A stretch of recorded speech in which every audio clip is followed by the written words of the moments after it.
Hello, friends. Welcome back to Brain Vital Channel. I'm so glad you're here because today we're talking about something really important that can make your life fantastic. It's a topic that can change the way you see yourself and the world around you. Have you ever felt completely drained after conversation? Like someone just sucked the life out of you? Why do some people seem to bring a storm wherever they go, while others feel like sunshine? And more importantly, how do you protect your inner peace in a world full of negativity? In today's world, it's just as important to protect your energy as it is to protect your money, your time, and your peace of mind. Some people feed, consciously or unconsciously, off your attention, your reactions, and even your kindness. But there are ways not only to survive around them, but to thrive. In this video, we're diving deep into the energy reverse method, 12 practical and powerful techniques to protect your emotional well-being from toxic, draining people and to fully take back control of your life energy. In life, we all encounter people who seem to suck the energy right out of us. After a conversation with them, you don't feel empowered, but tired, frustrated, or even discouraged. These people are often called energy vampires. They may not mean harm intentionally, but their behavior can leave you mentally and emotionally exhausted. Let's break this down step by step so that you begin protecting your peace, your mind, and your emotional balance. Have you ever talked to someone who always has something negative to say about their job, their family, their health, or life in general? Complaining now and then is human, but for energy vampires, it's a pattern. They rarely look for solutions. Instead, they seem to enjoy staying stuck in the problem. And without realizing it, they unload their emotional baggage on you every single time. You listen, you try to help, but nothing ever changes. That's the first sign. After the conversation, you feel like you are the one carrying the burden. Another trait is their constant need for attention and sympathy. They talk for hours about their problems and expect your full emotional presence. But when you need someone, they're gone. The relationship becomes one-sided. You give, they take. You pour from your cup until it's empty, but no one refills yours. Gently ask yourself, do I feel seen and heard in this relationship, or just used as an emotional dumping ground? Energy vampires often disguise their jabs as jokes or honest opinions. But you feel it. The subtle stings, the passive-aggressive comments about your goals, your appearance, or your choices. This behavior is meant to boost their own ego. By making others feel small, they feel superior for a moment. But what about you? You're left insecure, doubting your worth and your direction. And that's not okay. At this point, take a moment and ask yourself a quiet, honest question. Who in my life makes me feel lighter, happier, and more grounded after a conversation? And who leaves me feeling heavier, more tired, or anxious? That one question alone can change everything. It's not about harshly judging others. It's about awareness. Once you recognize who lifts you and who drains you, you can start setting healthier boundaries. You don't have to cut everyone out of your life, but you do have to protect your emotional space. Remember this truth: your energy is sacred, and not everyone deserves access to it. In a world where we're often surrounded by negativity, whether from coworkers, family members, or even strangers, it can easily feel like we always have to defend ourselves. Every harsh word, every judgment, or unnecessary criticism can feel like an attack. But what if you didn't have to strike back every time? What if you could protect your peace without even lifting an emotional finger? This is where the mirror technique comes in, a simple yet powerful method for dealing with negative energy and maintaining emotional balance. Imagine you are holding an invisible mirror between you and the negative person in front of you. Whenever they throw hurtful words or toxic energy your way, you don't let it into your soul. Instead, you imagine it bouncing off the mirror and returning to them, not as revenge, but as redirection. You simply choose not to absorb what was never yours. This method doesn't mean being passive-aggressive or pretending to be unaffected.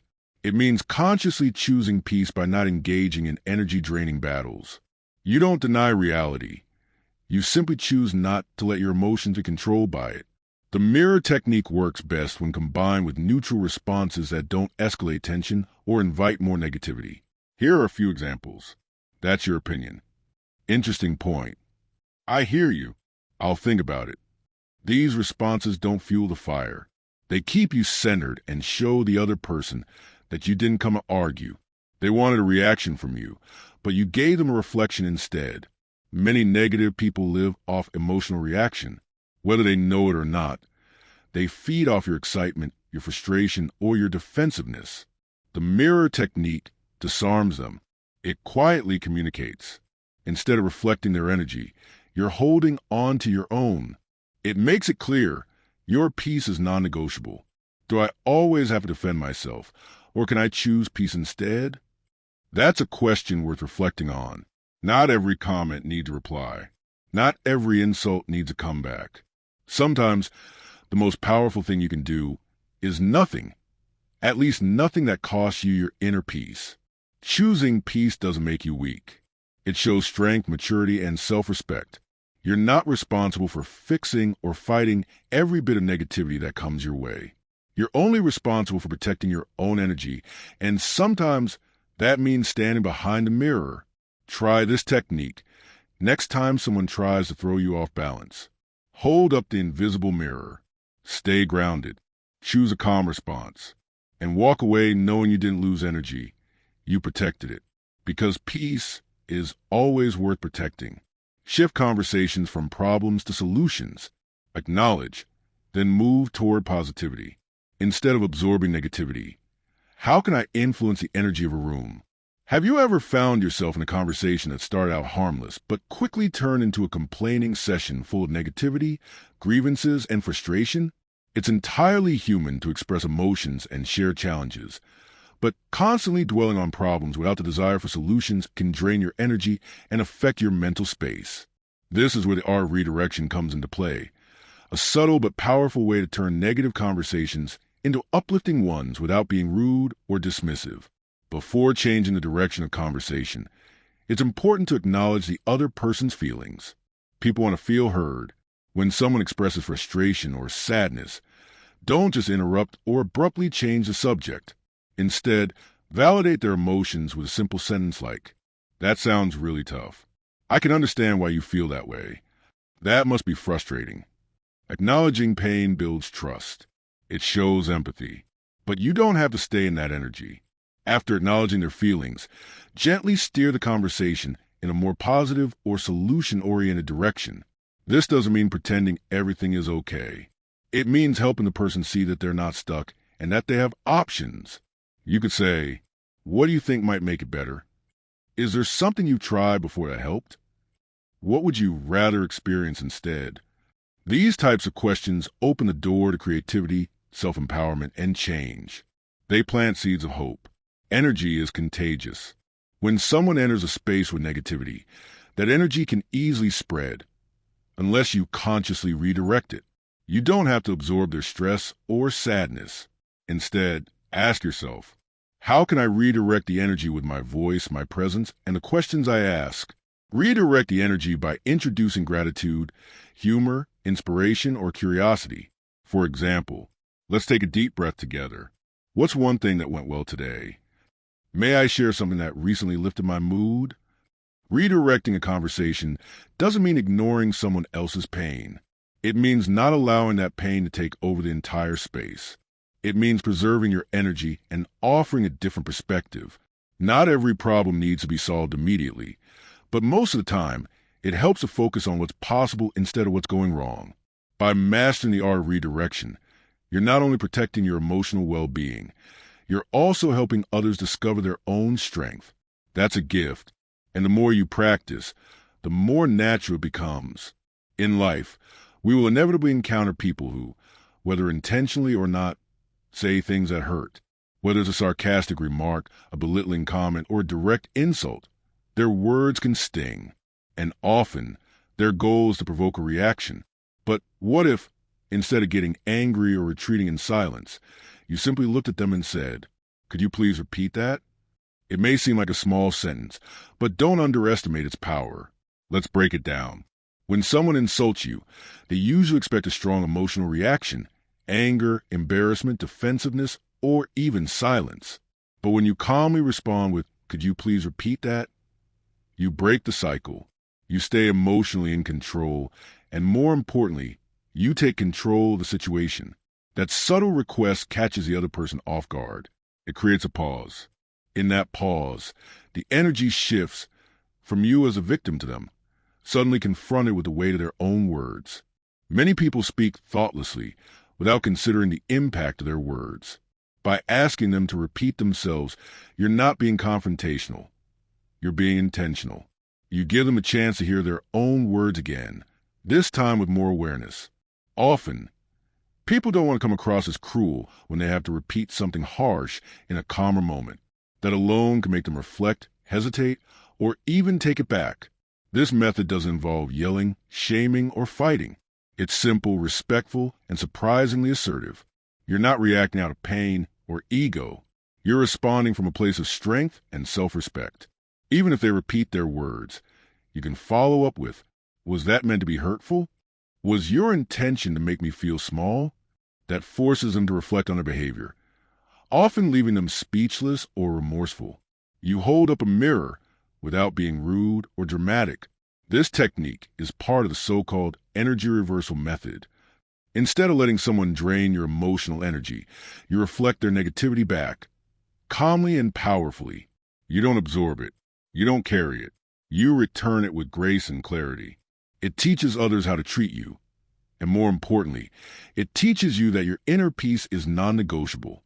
Ask yourself, what happens when I stop reacting and start reflecting negativity instead? The answer? You stop giving away your energy. You become the mirror, not the sponge. Don't share emotions, opinions, or personal details. Keep your tone calm, your body language neutral, and your energy grounded. Imagine you are a calm stream. No matter how many stones are thrown in, the water doesn't splash. It just flows on. These boring, emotionless responses send a quiet message. I am not a source of drama or emotional fuel. Over time, the person will likely get bored or lose interest and turn to someone who gives them the reaction they seek. You keep control. Toxic people often aim to rattle your emotions. By staying calm and neutral, you keep control. You don't give them the satisfaction of having gotten to you. You protect your energy.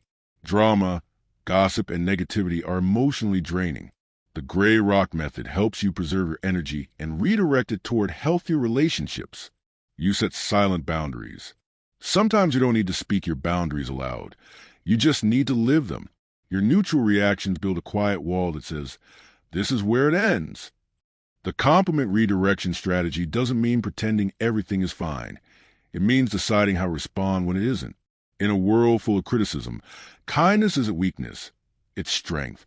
So if someone approaches you with negativity, try surprising them with a compliment. You might be surprised how powerful a single kind gesture can be. In life, we constantly spend energy, emotional, mental, physical. But have you ever asked yourself, is this person or situation really worth my energy? Most of us don't. Yet this simple question can save us countless moments of stress, frustration, and emotional burnout. Think of your energy like money. You wouldn't just give your money to anyone you meet or spend it on things that don't benefit you, right? So why give your energy away so freely? The energy investment mindset teaches us to treat our energy as a valuable resource, something to protect, cherish, and use wisely. Before you jump into a conversation, an argument, or even a favor, pause. Ask yourself, is this person or situation a worthwhile investment of my time and energy? If someone is constantly negative, draining, or disrespectful, ask yourself, would I give this person $100 of my hard-earned money? If the answer is no, then don't give them your emotional energy either. It's just as valuable, if not more. Just like you budget your money, you must also budget your emotions. Choose wisely where you place your focus. If a situation won't matter in a week, a month, or a year, is it really worth getting upset about today? Don't waste energy arguing with people who don't want to understand you. Don't spend time trying to fix others who don't want to change.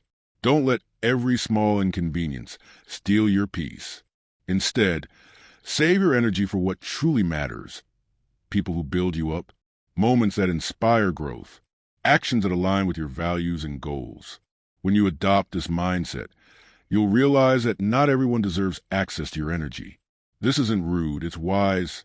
Start saying no more often, not because you're being mean, but because you're protecting your peace.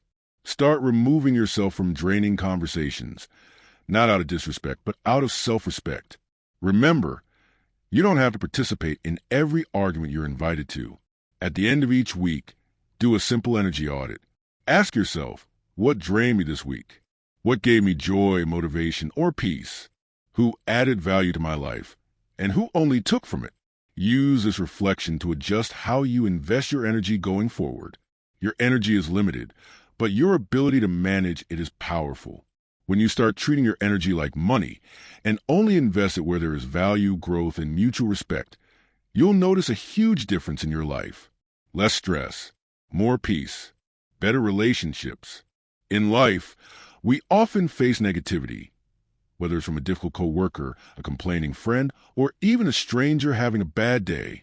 When we encounter these moments, our natural instinct might be to lash out, defend ourselves, or argue. But what if we could handle these situations with more grace, while still preserving our inner peace? This is where the principle of emotional Aikido comes in. Inspired by the Japanese martial art Aikido, which focuses on redirecting an opponent's energy rather than fighting against it, this technique teaches us how to respond without resistance, remaining calm and gently guiding others toward a more positive direction. Let's say someone approaches you full of complaints, perhaps about their job or blaming others for their problems. Instead of interrupting, correcting, or reacting defensively, try this. That sounds frustrating. What do you think could be done to improve it? This simple question does two things. It acknowledges their feelings with empathy without feeding into negativity. It redirects the conversation toward solutions instead of problems. This way, you prevent absorbing their negativity and instead offer them a way forward. Most negative people aren't actually looking for solutions. They're often stuck in a loop of complaining or emotional unloading. By calmly reflecting their energy and asking a thoughtful question, you create a pause. This pause can be a turning point. It invites them to shift from reacting to reflecting. This method doesn't mean being passive or pretending. Everything is fine. It's about being emotionally wise. You're not fighting the storm, you're redirecting it. Now, you might be wondering, how do I stay calm and grounded while helping others? That's a smart question. Here are a few tips. Stay emotionally centered. Before responding, take a deep breath. Remind yourself, their storm doesn't have to become yours. Set an inner boundary. Know that you're not responsible for fixing anyone. Your role is to respond clearly, not to absorb chaos. Use neutral, encouraging language. Avoid statements like, "You always complain," or "Why can't you just be positive?" Instead, lead the conversation with questions like, "What outcome would make this better for you? Have you thought about what steps could help you move forward?" Practice empathy, not entanglement. You can be kind without depleting yourself. Emotional Aikido isn't just a clever trick. It's a mindset, a quiet strength. It teaches us to be calm in someone else's storm, not by fighting the waves, but by gently guiding them toward the shore. The next time you encounter negativity, ask yourself, can I be the redirector instead of the resistor? This simple shift could change someone else's day and protect your own peace at the same time. In a world full of distractions, demands, and daily interactions, we easily lose sight of one of our most valuable assets, our energy. Just like money, time, or health, our emotional and mental energy is a resource that must be managed with care. That's why taking a few minutes each week for an energy audit can be life-changing for your well-being, productivity, and inner peace. An energy audit is a simple but powerful practice where you reflect on your weekly experiences to identify who and what drains your energy and who or what refuels you. It's like checking your mental and emotional bank balance. Are you in the positive or in the negative? Ask yourself, who did I spend time with this week? And how did I feel afterward? Which conversations strengthened me? And which left me mentally exhausted? Which activities brought me joy, meaning, or calm? Which habits or tasks left me feeling burnout or anxious? Write it down if you can. Clarity grows when thoughts are on paper. Once you've identified what drains you, gently but purposely pull away from it, whether from people, environments, or activities. It's not about being rude or abruptly cutting off contact. It's about setting healthy boundaries. For example, If a particular friend always brings drama, limit your contact.